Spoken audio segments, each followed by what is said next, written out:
Hello, welcome to the fourth Positive Notes cello tutorial video. Today, we'll be learning how to use the bow. The bow is one of the most important parts of playing the cello, so it's vital that you do everything right while practicing and that your technique's perfect. If you have a private teacher or a teacher at your school or any other professional musician that you know, this is something that you'd want to go over them with. It's vital that you get it right. Okay, I'm going to start by saying how to hold the bow. So let's start by putting the bow down and hold your arm out like you're holding a can of soda, sort of. Now rotate your arm downward. Notice how your shoulder has not moved upward at all. When you're using your bow, you don't want your shoulder to move. Also, notice how your arms pre-relax.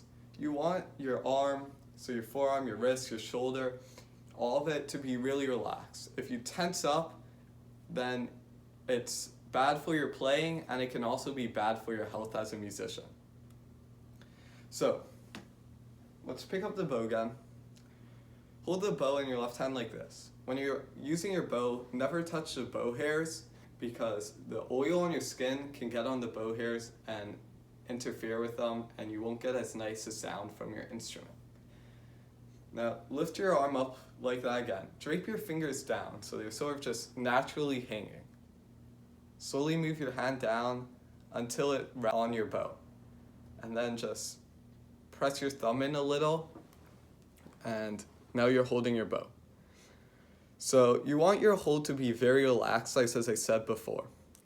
Your pinky should be towards the back of this part of your bow, maybe slightly behind it. Your index finger is on the metal right in front of the softer part. Your third finger is resting on the softer part and sort of goes down almost to the bow hair and maybe a little beyond. And your fourth finger also rests down sort of naturally in place. Your thumb has to be right in this area sort of between the soft part and this ridge inside of the bow. Don't put your thumb into that ridge. That's incorrect. Have it like this. Make sure all of your fingers are sort of bent, like my thumb, all the fingers are sort of bent, and once again, in a relaxed position. Also notice that my fingers are slanting towards the tip of the bow. This is really important to have for bowing. If you notice that your fingers are straight or even slanting the wrong way, one thing that can be done to help with this is put your hand and hold on to the very middle of the bow. You'll notice that your hand naturally leans forward when you do this, and then you can sort of move your hand back until you get this natural lean in your hand. So now that you're holding your bow, let's put on the string.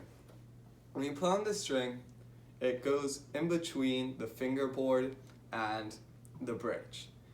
Ideally, it's about halfway between those two for most playing. So just rest your bow down on it, this area right between the fingerboard and bridge. Another important note, this is actually very important, you have to have your bow parallel to the bridge. If your bow's slanted at all, your playing won't be as good. So there are multiple reasons. One, just listening to it, that versus parallel. You can tell the parallel bow sounds better.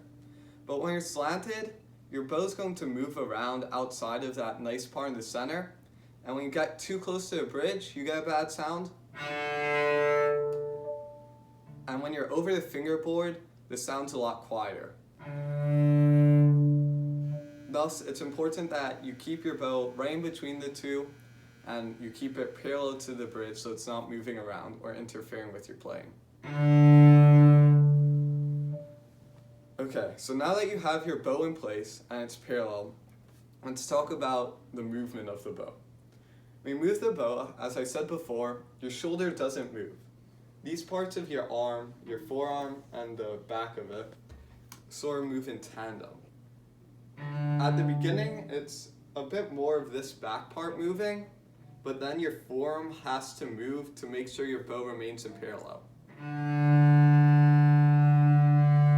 As you can see, especially at the end of the bow, my arm extends to try to keep the bow in parallel.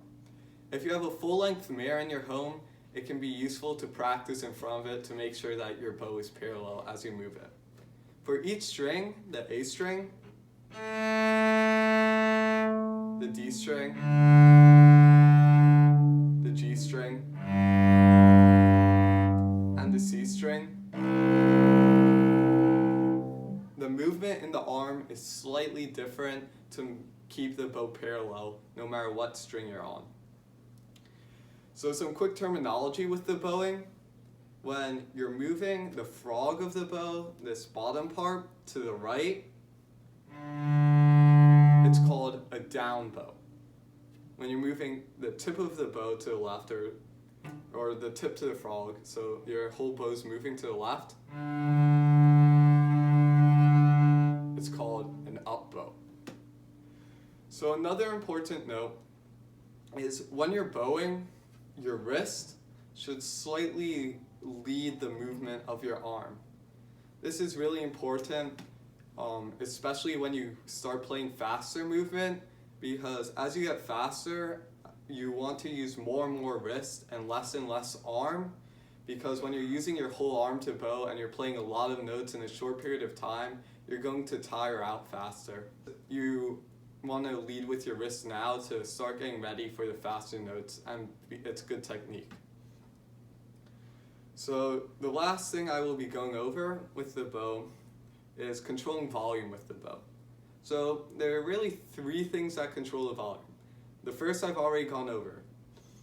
As you saw, when I was closer to the fingerboard, I was quieter, while when you're closer to the bridge, you're much louder. But generally when you're playing music, the position of your bow, you're not adjusting too much. The more important thing with the volume is the speed and the pressure. The faster your bow moves, the louder it is, so fast versus slow. The other thing that controls the volume is the bow pressure. The harder you press, the louder it is. While if you don't have your bow on it too hard, then it's softer. When adjusting your bow pressure at different parts of the piece, you have to be careful. If you press too hard, you get a very ugly grinding noise. While if you're not pressing enough, you can barely even hear anything.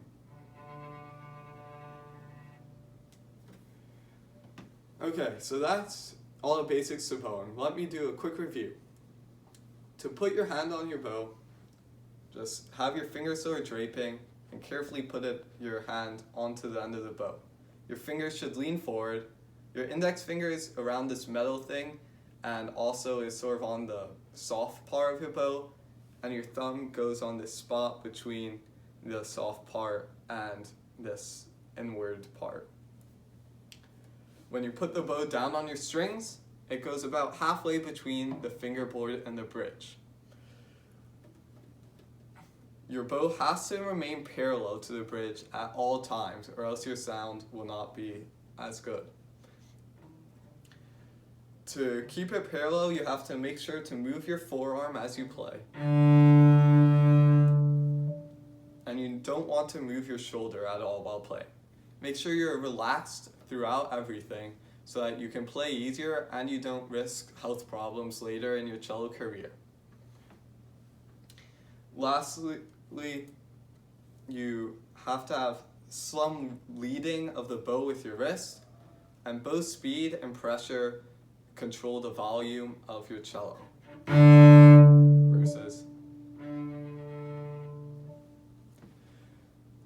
So when you're practicing bowing, I recommend for now that you don't use your left hand and play notes while bowing. You want to really focus on the technique. The habits that you acquire now while playing will stick with you for a lot of your cello career.